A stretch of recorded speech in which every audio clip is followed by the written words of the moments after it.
Hi fam, a lovely shout out to all you lovely people out there who are helping me grow this channel. I really appreciate your faith in me. Thank you very much. And to the newcomers, you're warmly welcome to Style Made Simple by Dressers channel, your online fashion hub that gives you easy tutorials in sewing. What I'd like you to do is to click on both the subscription and the notification buttons so you become a legit farm member, and then you also get alerts when new videos are uploaded. So our project for this video is still on simple dresses. My focus is on casual dresses because usually it's very beginner friendly. It doesn't have too many complicated details, so I'm still working with it. What these tutorials will do will help the beginner get acquainted or get very comfortable with using the upper body measurements, and because the styles are not complicated, once you are able to do your projects you gain confidence, and then you can now take on more complicated styles. So it's a very easy free dress, nothing complicated as usual. However, I'm adding two technical details to it. So we're going to finish our necklines using two details. For the front, we're going to do the decorative facing, and for the back, we're going to use a crossway strip to do the facing. So we're learning two ways of facing our necklines. You don't need much. Your knowledge of your body measurements and how to use it, and then at most 2 yards of a fabric of your choice with half yard of a contrast fabric. Well, let's get started. You need your bust, your across chest, your waist, your hip measurements, your dress length, and then your sleeve length. So these are our two contrast fabrics, the plain and the printed. We're going to be folding using my quarter hip measurement plus 2 inches to mark out. Time to bring in the constructional lines now. The first line will be the shoulder line, or the neckline rather. An inch down will give you your shoulder line, and then from the shoulder line we're moving to the cross chest line. We need 4 inches to locate that. From the cross chest line we're going to be moving to the bust line, using 4 inches also. Then we're using 16 inches, or our shoulder to waist measurements from the nape downwards to locate our waistline. Then from the waistline we'll be moving to our hip line, and I'm using my blouse length to locate that. Once that is done, the last constructional line will be my hem line, and I'll be using the dress length to locate my lines. Neckline, armhole, and side seams will be in position now. I'm using 3 inches by 6 inches to curve in my neckline. Curve it with the French curve and give it a little twerk in the center for a beautiful shape. My shoulder, I'm using 5 inches. From the neckline, slant it down to the shoulder line. Mark your 5 and rule a line. Across chest, half my across chest measurement. On the bust line, quarter bust measurement plus 2 inches. Quarter bust measurement plus 2 inches. So shoulder, across chest, and then bust. We shape out the armhole. When we are done, we are moving to our waistline. I'll use my quarter waist measurement plus 2 inches because the dress has to be free. So on the hip line also, quarter hip plus 2 inches. I'm going to join all the 3 points. The 2 inches excludes stitching allowance. The stitching allowance is outside. So your quarter hip plus 2 inches, and then we are done with the hip. We are moving down to the hemline. We are also measuring the same thing, quarter hip measurement plus 2 inches, and then we are connecting our points. Now the drafting is complete. So that's our hip line, our waistline, our bust line, our cross chest line, our shoulder line, our neckline, our armhole. So we are going to cut out now, cutting the excess off, so it will be easier to cut out the neckline. I'm cutting out my neckline and I'm leaving 1/2 inch outside the marked line. On the shoulder, I'm cutting outside, leaving 1 inch outside the marked line. And then on the armhole, I'm also cutting out with 1/2 inch outside the marked line. That will be my seam allowance. For the side seam, I'm going to be using 2 inches outside the marked seam allowance. So 2 inches extra for my seam allowance. Down the hem, shape it up a little bit towards the sides and trim it off to give it a good shape. We're going to place this on the back to cut out. I've put my fabric in position and I've placed the front on top. I'm going to be marking out the neckline. The neckline is the only thing that will be different. Apart from that, everything else remains the same armhole. For the neckline, I'm using 3 inches by 4 to mark out, and then I'm going to be cutting out the armhole now. Cut out the armhole, cut out the shoulder, and then cut out the neckline. The neckline, like I said, is the only thing that's going to be different. The only thing that's going to be different. The same side seams for both pieces and the same hemline for both pieces. I'm trimming the excess fabric off now, and that will be used to cut out the sleeve. We are done with the body, front and back. That's our fabric for our pockets and our design detail. I'm going to cut out the pieces for the pocket. I'm using 10 by 11 and I'm going to cut out 2 pieces. So you fold the fabric into 2, you cut out 2 pieces of 10 by 11. Cutting the first one now and then use it to cut the second one. The rest of the fabric will be used for the decorative facing. So that's the piece for our pocket. Now let's mark out the pocket. I'm going to be using 5 inches from the folded edge inwards, mark it, and then go downwards 6 inches and also mark a line there, and then introduce the desired shape of pocket I want. Please feel free to experiment and create your own style. You don't necessarily have to do the same thing. This is the shape I want, and this is what I am marking. So once I'm done, I'm going to cut the portion out. I'm cutting the portion out, and then we can stitch it and turn it inside out. So I'm cutting it out now, and then we'll know which parts will take the palm. So that's the side of the pocket where the palm enters. So we are going to be stitching it and turning it inside out. Time to cut out our decorative facing now. I'm using my interfacing, and then I'll put the neckline on top, mark it out, mark the front neckline out on the interfacing, and then I want the length of the facing to touch the waist. So that's how long I want my decorative facing to be, up to the waistline. Once that is done, I'm going to be using 2 inches around the marked neckline. Mark out 2 inches, 2 inches, 2 inches, 2 inches. Then from the bottom, I would introduce in my desired shape for the decorative facing.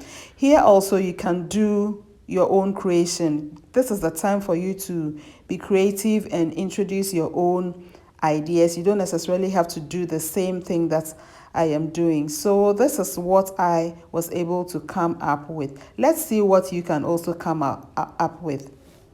I'm going to cut this one out now and then press it out on the fabric. Now, interfacing laid out, I'm pressing it out so I can now cut it out and then tuck in the edges, and then we can go ahead with our stitching. Please make sure the interfacing is stuck correctly onto the fabric. I'm going to be cutting the excess fabric out, leaving 1/2 inch outside the interfacing. The 1/2 inch is what we are going to be using to fold over the raw edge. So do the same thing for the other side, 1/2 inch all round with the exception of the neckline and the shoulder. We're going to be clipping this excess left and fold it over and press. For the shoulder and the neckline, you don't need to leave any half an inch.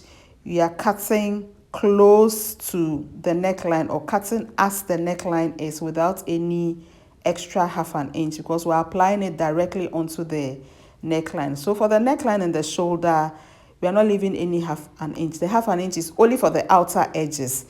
Once you are done, clip the outer edges and then begin to fold over and then press neatly. So clipping done, I'm now going to fold over the allowances left and then press it neatly. Please pay attention to your corners and then your pointed edges.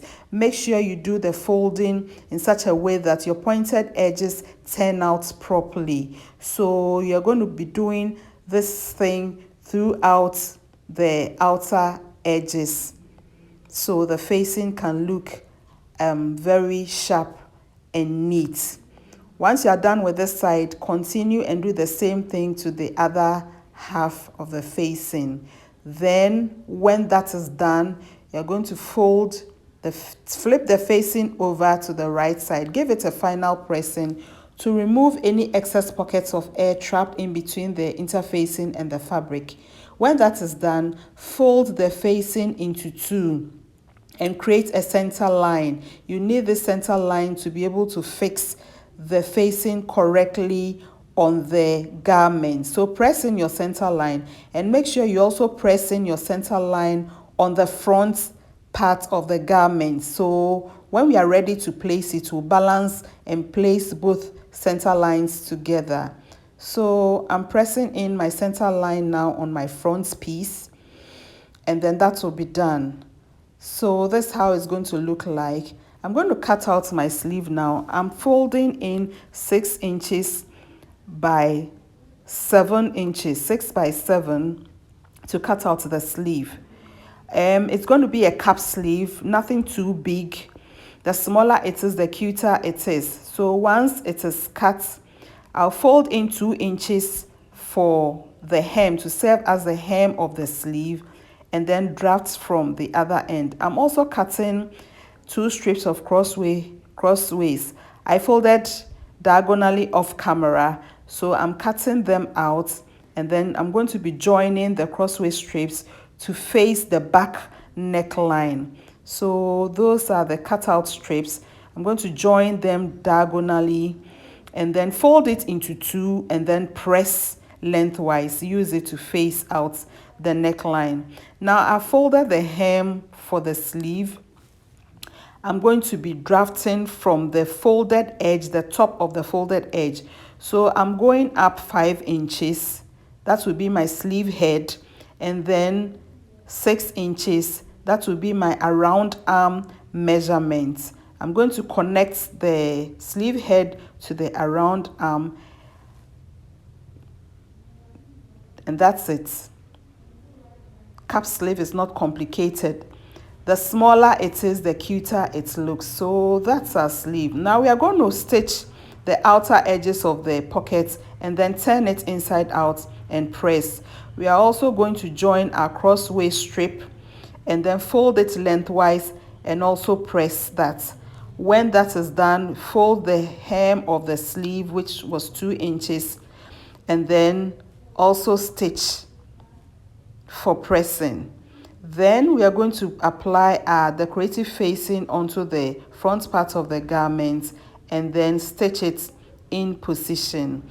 Now place the facing on the wrong side of the garment and then stitch around the neckline. Once that is done, you clip and then you turn the facing over to the wrong side for pressing. So make sure you also clip the pockets and turn it inside out for pressing. Now the facing has been turned, we are going to do our pressing and make sure everything is in position correctly. Make sure the tip of the facing aligns with the center line of the dress so the facing will be balanced. There we have it. I'm folding in around the waistline to indicate where I want my pocket to be placed. I want the pocket around the waistline area. So I have my line in position for the placement of the pocket. Now use 1/4 inch to stitch both the neckline and the outer edges of the facing in position.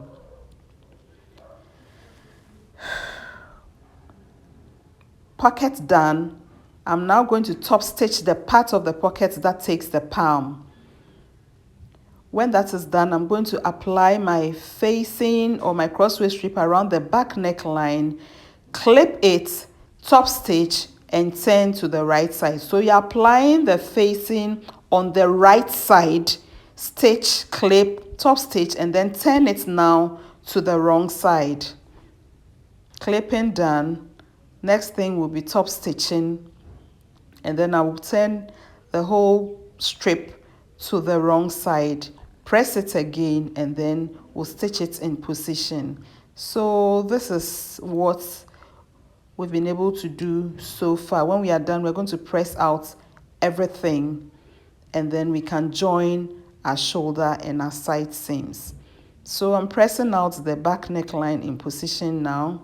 The facing has been pressed both on the wrong side and the right side. Now I'm placing my pockets. Remember, I pressed around the waistline. So I'm placing my pockets using 4 inches from the center line to the left and then 4 inches from the center line to the right. Make sure both the top and the bottom part of the pockets are balanced from the center to the left, from the center to the right, and then the bottom part of the pocket balanced. We are now going to stitch the pockets using 1/2 inch for both sides. When that is done, we'll now stitch our facing in place. The strip we use for the facing in place, and then we are going to put the front and the back together and then join. Put the front piece and the back together, 2 right sides facing, and use 1 inch to join the shoulder. Once that is done, we are going to be attaching our cap sleeve. Open up the shoulder points, align the sleeve head to the shoulder line, and then stitch from the center towards the back armhole, and then from the center towards the front armhole. So you stitch from the shoulder point towards both front and back armholes. Do the same thing to the other side, and then we can fold over and then press our side seams. This is what the sleeve would be looking like. So attach the other sleeve to the other armhole, and then we can join our side seams. Now the little excess left from the seam, fold it over and then stitch. Time to introduce our allowances now. I'm using half bust measurement plus 2 inches, half waist measurement plus 2 inches, and then half hip measurement plus 2 inches. The 2 inches is exclusive of the seam allowance. It doesn't include the seam allowance. I've added 2 inches on all the allowances because the dress has to be free since it doesn't have any opening. Mark it out now and then go and stitch it. Now after stitching, we are going to open up the seams. Press the seams both on the right side and on the wrong side to make sure everything is lying flat, and that will be it. It wasn't too difficult to do, was it? That's about it. I think it's a wrap. Thanks for watching. I hope you enjoyed it.